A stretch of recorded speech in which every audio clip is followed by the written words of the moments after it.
2018, the U.S. government's Defense Advanced Research Projects Agency, commonly known as DARPA, announces a bold initiative to develop what they call next-generation non-surgical neurotechnology.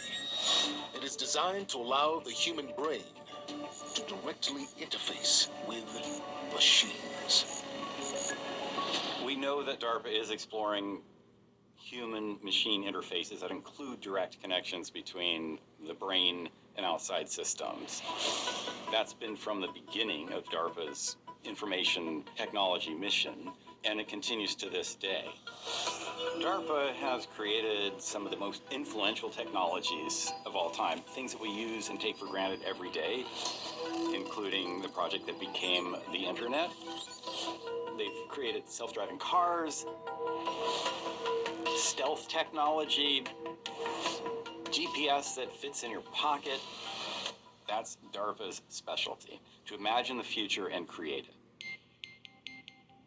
A new technology that is actually very much on the verge of being a reality that is being fielded is we could have a sensor maybe on the surface of our head, or maybe implanted somewhere in our body, in our brain, or something that allows us to interact directly with our communications gear, our processing gear, our weapon systems, and so on. But now imagine we take that technology and we can control robots at a distance with it. Even fly drones. You put this sensor on and you think the right way, and you can increase the speed of the fan by thinking and controlling that thought with direct-to-mind or mind-machine interfacing. With that type of capability, you could control all sorts of buttons and mechanisms in equipment. Mind-machine interfaces will have many applications in both civilian and military life. But there are those who believe that this same technology could also be used by DARPA as a new form of mind control. Like their counterparts at the CIA, DARPA-funded researchers have spent decades investigating how the human mind can be altered. In 1965, DARPA launched Project Pandora, which studied the possibility of using microwave radiation to control human behavior. The project reportedly ended in 1969, but DARPA's investigation of how machines can affect and possibly control the brain continues to this day. There are explicit programs of DARPA to read and write to human brains, whether it's through direct implants within the brain or wearing some kind of cap. So these things are being worked on, and we know that. So what's the next step?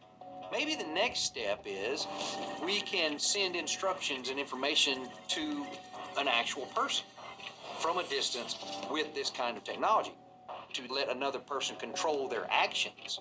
But that could be something that could be malicious. If there's some way to do it from a distance, a much greater distance than something that you can wear on your scalp, that would be the ultimate technological achievement that would fall into this realm of mind control and direct human-machine interface that DARPA may well want to keep secret. In the near future, DARPA may possess the technology to remotely control the human mind.